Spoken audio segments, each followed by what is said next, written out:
Things lie ahead.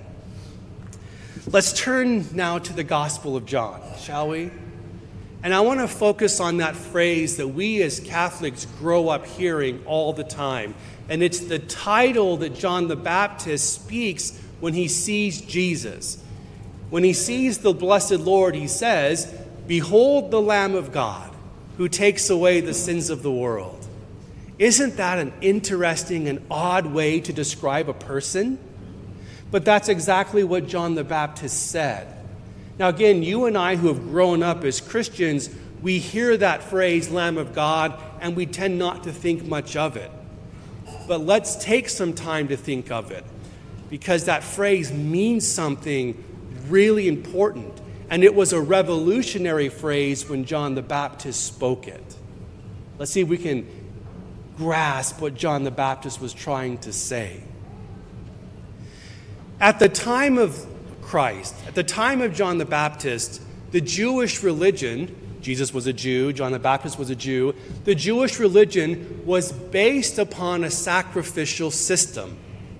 You might have known that. They had a temple, didn't they? There was the big temple in Jerusalem. But they also had synagogues. Have you heard of a synagogue? There's a synagogue in Boise. Synagogues were places in which the Jews they studied their faith. Synagogues were not like a parish church we have today. Synagogues were not places where the Jews worshiped God. The synagogues were places where they studied the law. That's what they were. The only place the Jews came to worship the God of Israel was in the temple. Okay? The temple is where they had the altar. The temple is where the tabernacle was. The temple is where the priests reside. Synagogues were houses of study. They're great places, but you might remember Jesus would go into the synagogue and teach. St. Paul would go to the synagogues and teach. Children would learn to read and write in synagogues. So they would go and they would learn their faith in the synagogues, but when it came time to express their faith in worship and to renew the covenant between God and Israel, they had to go to the temple for that. And there was just one temple. And to renew that covenant always required a sacrifice. Okay? Now, there were several kinds of sacrifices. So around the harvest time, they might sacrifice the first fruits of the harvest. There might be a grain sacrifice or a grape sacrifice. But generally, it was an animal sacrifice that was offered in the temple. And can you guess what animal was sacrificed more often than any other animal? A lamb. Goats. Why? To this day, the main meat sustenance of the human race is lamb and goat, not beef. Sorry. If you go around the world, lamb is the main meat, especially in the Middle East. So the goat, the lamb, is their sustenance. And so they would offer their main sustenance to God as a sacrifice. Remember, God always asked of Israel for their very best. They would give their very best to God in sacrifice. It would be offered to God. God receives their very best in offering to them, and then God blesses it, and then he returns to them blessings. That's the sacramental systems, or the sacrificial system at the time. And very commonly it was a lamb. Okay?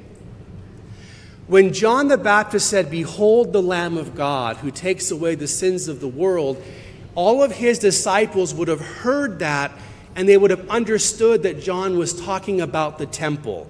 That was temple language. Like if you're out at the grocery store and you're talking with some friends and you say, "Oh yeah, we're off to go to confession," you know exactly what they're talking about, don't you? That's Catholic talk. So to say Lamb of God was Jewish talk, and they immediately associated the temple. Now, John is identifying Jesus as the Lamb of God. Why? The primary sacrifice that the Jews would offer every year, their big feast, was the Feast of Atonement. At that feast, This is when Israel would recognize its sinfulness before God and plead for mercy and forgiveness. At this feast, they would get 2 lambs, and they would bring them to the temple. The high priest would offer and lead this worship behind the curtain where the Holy of Holies was, and no one else could go. And there would be 2 lambs. Upon one lamb, the high priest would spiritually place the sins of Israel upon that lamb. Am I making sense? Would burden that lamb, that lamb would carry Israel's sins in a symbolic way. And then the priest would release that lamb into the desert to wander off and die. Since that lamb would go and carry off the sins of Israel, that lamb is called the scapegoat. You ever heard of a scapegoat? That's where it comes from. Their sins have escaped, so to speak, from Israel on the goat. So the sins have symbolically left Israel. And now the second lamb. The second lamb would be offered in sacrifice. Its blood would be shed. The high priest would offer and kill the lamb. Its blood would be placed into a bowl. The high priest would come out like Moses did and sprinkle the people with the blood of the lamb. And that would symbolize God had once again renewed his covenant with his people. They were again God's holy people. It's through the blood of the lamb that God will bring mercy to his people. He's accepted their act of forgiveness, so to speak. Am I making sense? So but again, it's more of a symbolic forgiveness because only true forgiveness comes through Christ. So it was sort of a preparatory act for the day in which true sins would really be forgiven. And so when John the Baptist sees Jesus, he says, "Behold the Lamb of God who takes away the sins of the world." What John is announcing is that human being is going to be the new lamb of sacrifice. He is the one unto whom Israel is going to be able to place its sins.